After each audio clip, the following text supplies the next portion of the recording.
Bye bye Bentang, Bentang Bolong. Quel fabuleux accueil de la part de tous ces gens. Mais que de merveilleux moments partagés avec ces gens-là. Fait que eux ont accepté de partager avec nous. Parce que quand tu arrives dans un village comme ça, tiens, voilà les fameux parcs à écrevisses. Quand tu arrives dans un endroit comme ça, un village comme ça, je te promets l'accueil.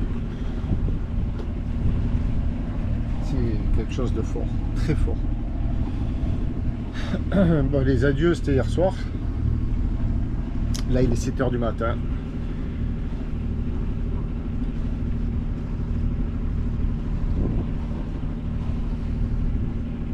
Il ne faut pas être triste de se séparer. Il faut être heureux de s'être rencontrés. Voilà ce que j'essaie de traduire le plus souvent possible et puis de m'appliquer. Mais c'est pas si évident que ça. La balade du jour, nous sommes partis de Bitang. Enfin, tu commences à la connaître, hein. Là, nous sommes dans le Bolong, Bitang Bolong. Nous allons arriver dans la rivière principale et descendre ici la rivière Gambie jusqu'à Banjul ici, soit 30 000 nautiques. Lever de soleil sur le bush. On voit des voiles. Là on a 16 nœuds de vent dans le pif avec un petit fleuve formé, pour ne pas dire une mer formée. Pour l'instant on a encore un petit peu le jus avec nous.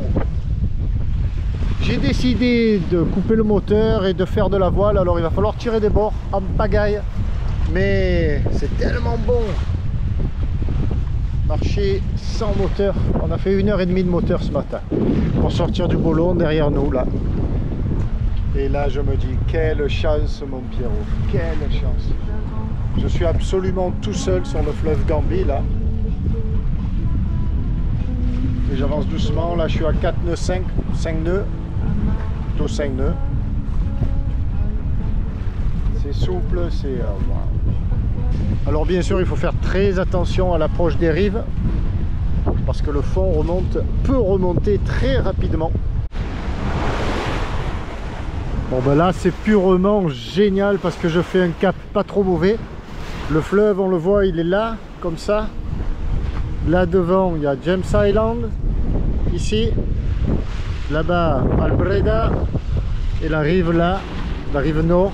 Et nous on fait un cap qui nous permet de rester un petit peu dans l'axe, entre guillemets, dans l'axe du fleuve. Génial petit Tabasco.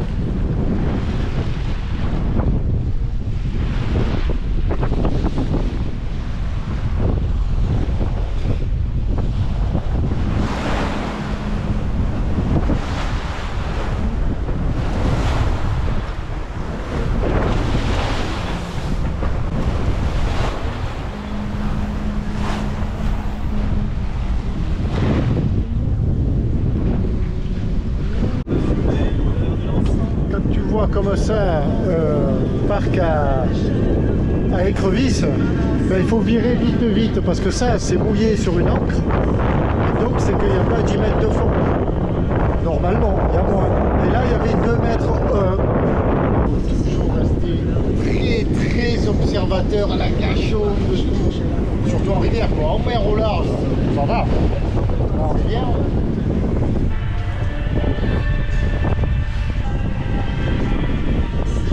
virement de bord, on est face à Albreda, pas trop s'approcher, les fonds remontent, on part par là-bas.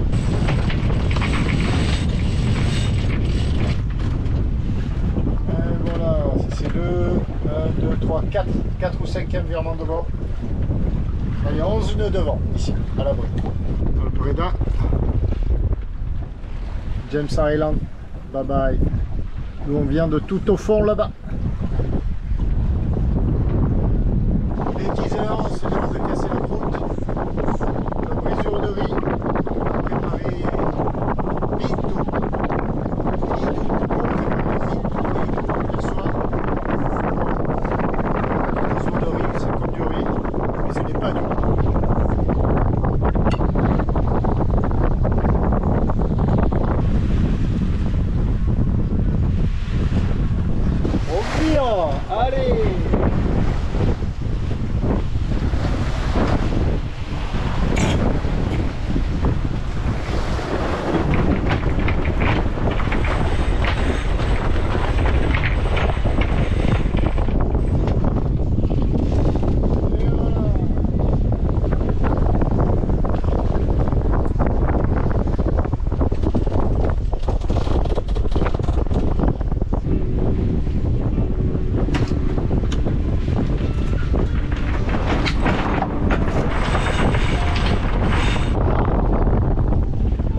Là c'est top là, la rivière est plate là, il y a du vent.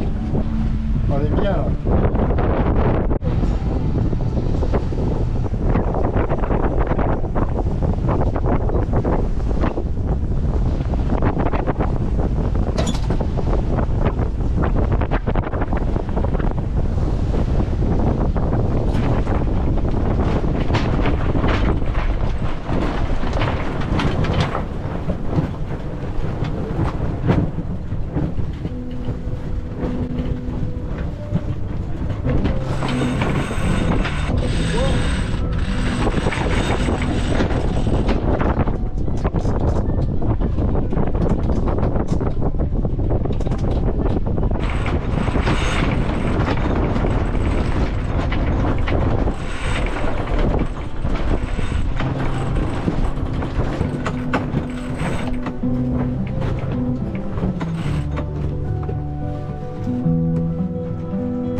Ça s'appelle un virement de bord foiré.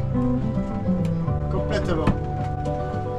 L'écoute est allé faire un tour autour du mât et se prendre dans un taquet sur le mât. Un truc de ouf.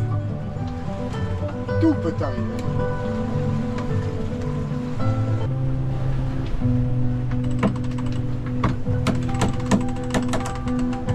Voilà la route. On est sorti là du Bolon. On a coupé le moteur là et après ici stop moteur, zac, zig, zac, zig, zac, zig, tac, on est là. Il va falloir tarder à virer. On va rentrer dans peu de fond.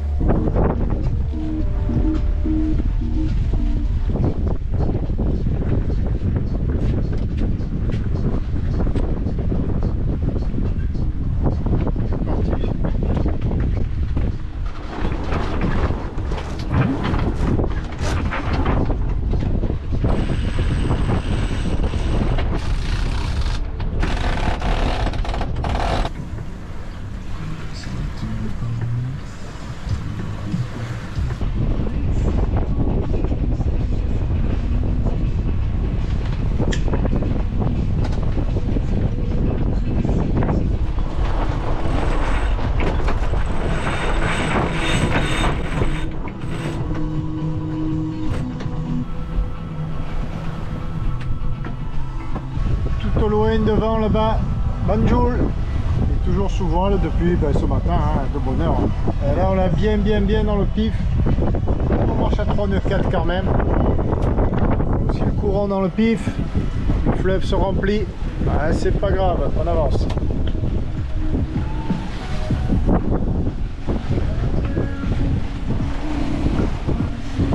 Banjul, c'est là.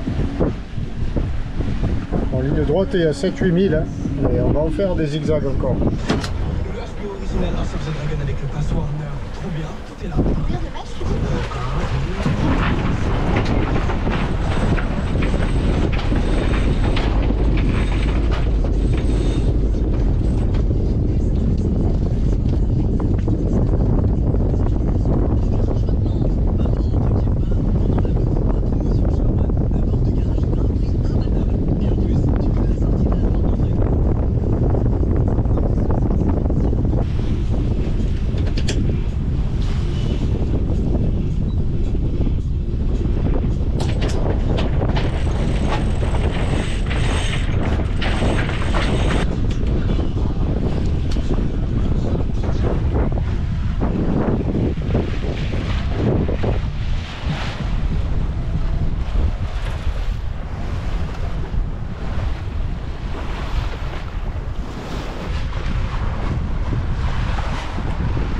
Soudain, que ne vois-je pas?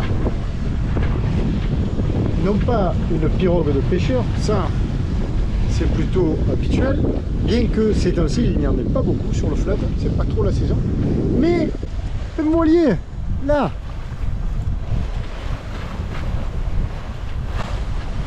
incroyable, un voilier qui part sur le fleuve Gambie, pas beau ça?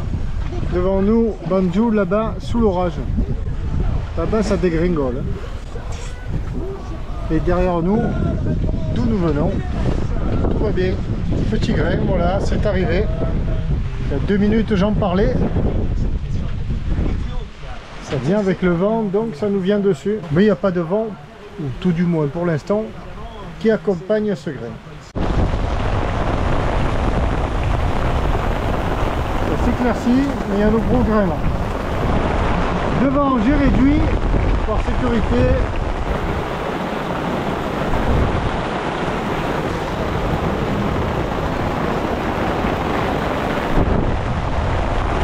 C'est au soleil, on va virer, on va partir.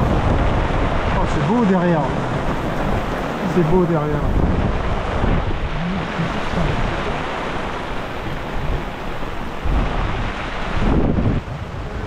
On va faire un virement de plus. On va partir.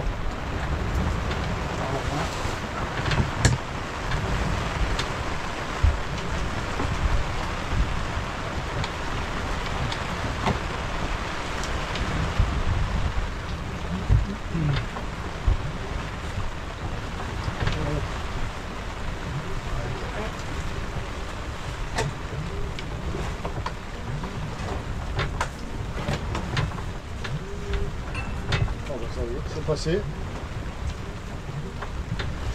C'est passé, on va renvoyer de la toile hein, devant.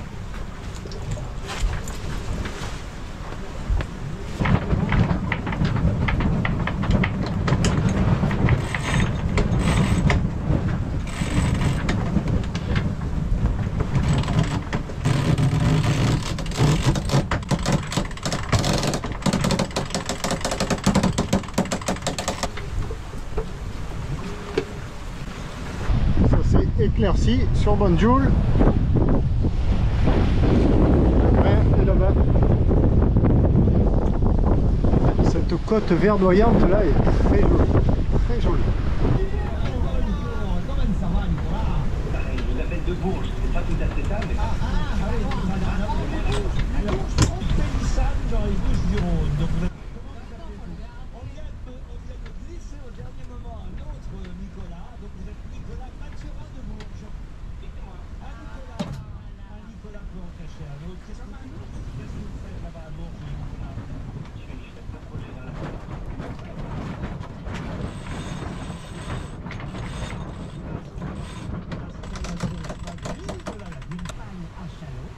Anne Hidalgo a décidé de créer ses propres...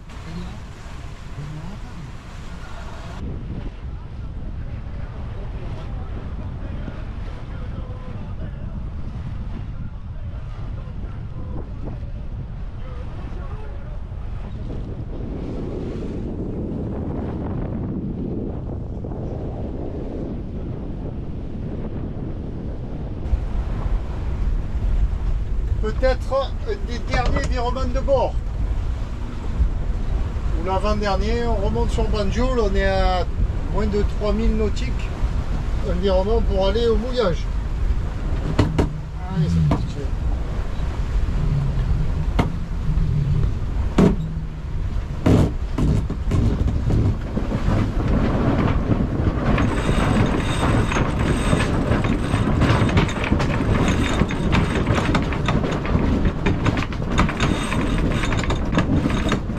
Allez Tabasco, file sur l'objectif,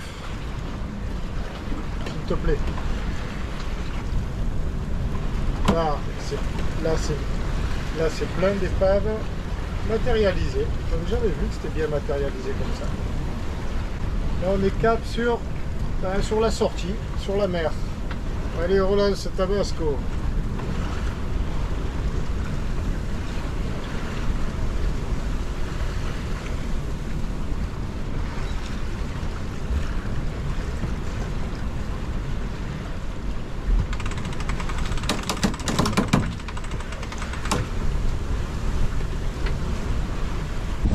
On s'approche, on est auprès sans pilote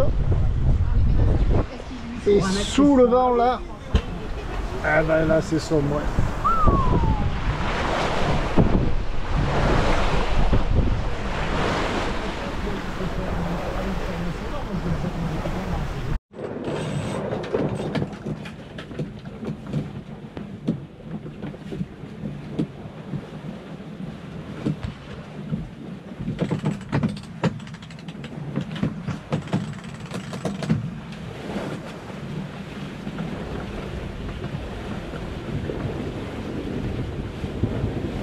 Bon là je viens de me laisser surprendre par un grain en cours qui est monté à 35 nœuds. Et ben, ça souffle. Waouh, waouh, waouh, waouh. Ah de ça.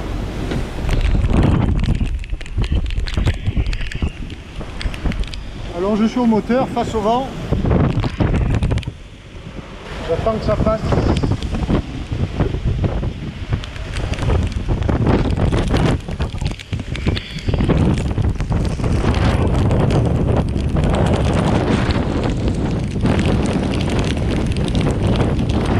Waouh. Là il y a du lot hein. Là je termine de prendre un riz. Je milieu. Je vois rien avec les lunettes. Rien.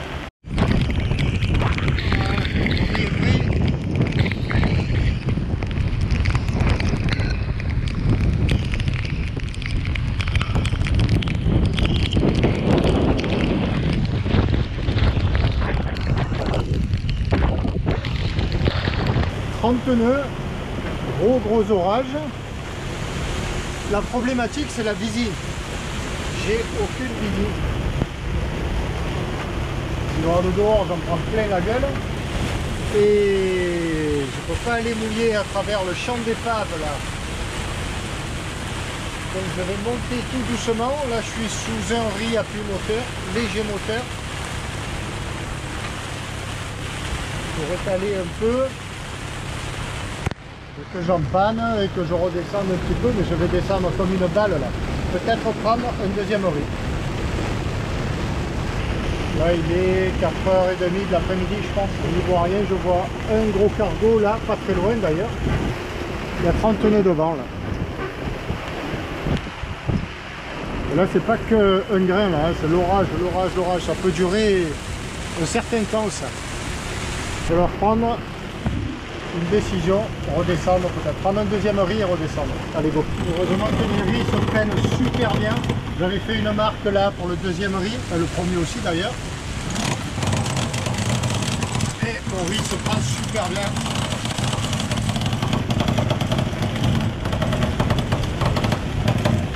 On va voir ça.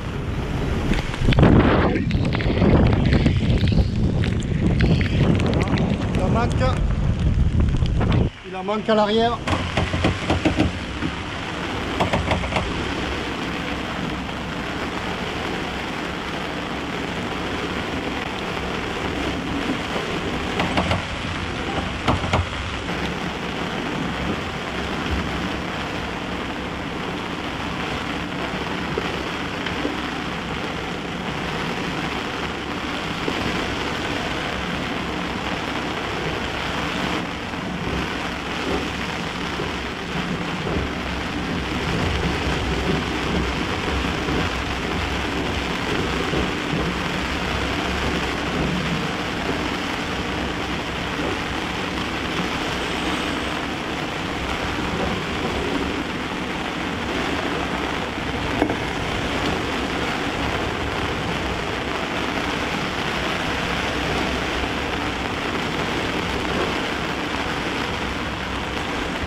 Décision est prise, je viens d'empanner donc sur 2 riz et je pars en fuite, je redescends dans la rivière, je retourne dans la rivière.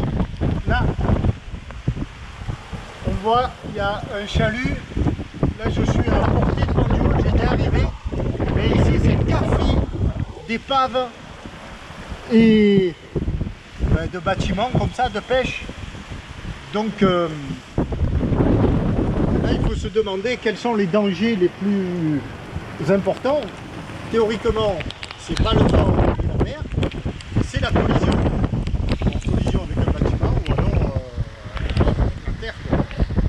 Et là, il n'y a pas de risque, parce que je repars dans la rester dans le delta là, à faire des tours. Éviter la collision à tout prix. Je vais fermer le moteur. Et on va attendre hein, en faisant des ronds. Désormais, je refais route sur le mouillage. Ça s'éclaircit. Il n'y a plus que 15 nœuds de vent, 16 nœuds. Donc j'ai empanné sous GV seul. Et puis, non, je virais de bord. Et puis là, je vais de renvoyer un peu de génois à l'avant.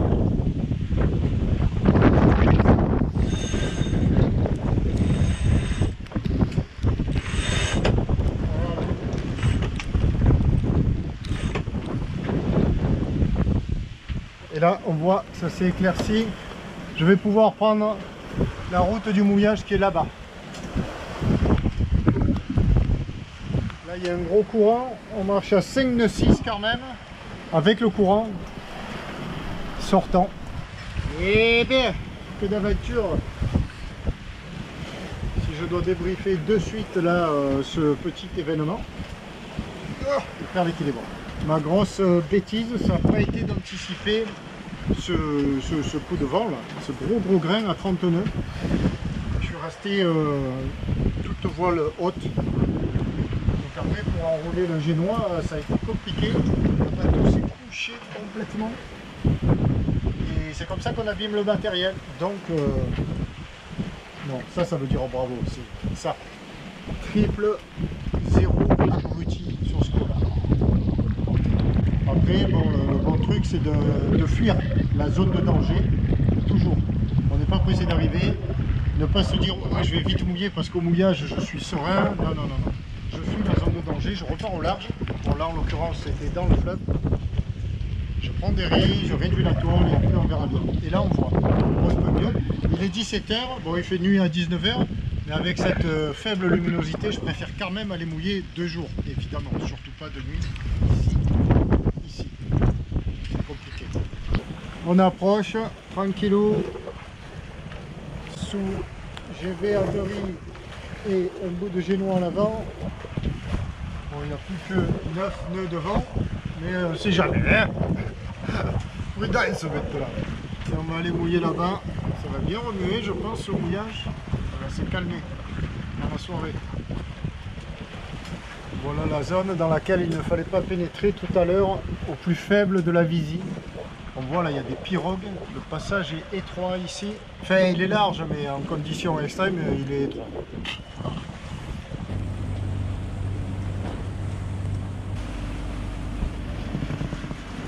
Là, j'ai un peu plus de 2 nœuds de courant dans le pif, 2 nœuds et demi. Et c'est ce courant et le vent qui crée cette mer hachée, un peu formée. C'est la marée descendante. Alors c'était bien pour venir jusqu'ici, mais là je prends le courant du Bolon qui est en face là-bas, qui se vide. Donc je suis à 2000 tours et je marche à 1 nœud 8. Au lieu de 4 nœuds 5 d'habitude. J'arrive en même temps que les pêcheurs. Et il est temps d'arriver parce que ça tonne encore là. Waouh, tonne fort. Et voilà le fameux quai de pêche où on débarque. Je vais débarquer demain matin pour aller faire les papiers de sortie du pays. On va mouiller par là.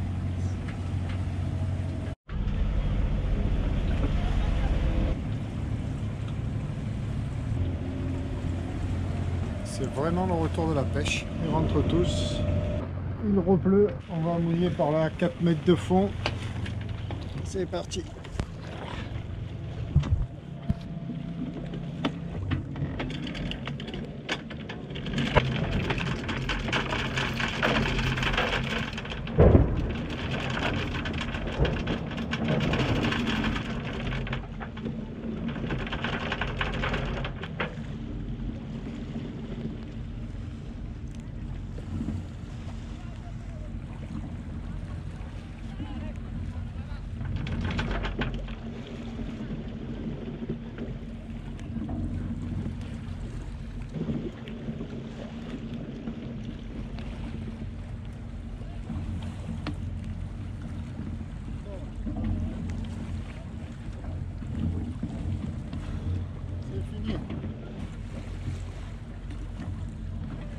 Et il pleut toujours, c'est pas prêt de s'arrêter. Il y a de la visie, le vent est tombé, c'est toujours la panique dehors. Ben, pas la panique, mais j'ai pas rangé, ce qui est extrêmement rare parce que j'ai presque frais en fait. Et je sèche à l'intérieur, je reste chaud. C'est un truc de fou. Combien fait-il? 1100 balles et je te mets pas dedans. Tu peux le faire, hein, t'inquiète pas. Je pense que la presse allemande Il est fait évidemment 25 tendue degrés par rapport à ce qui se dehors. passe cette année. Mais...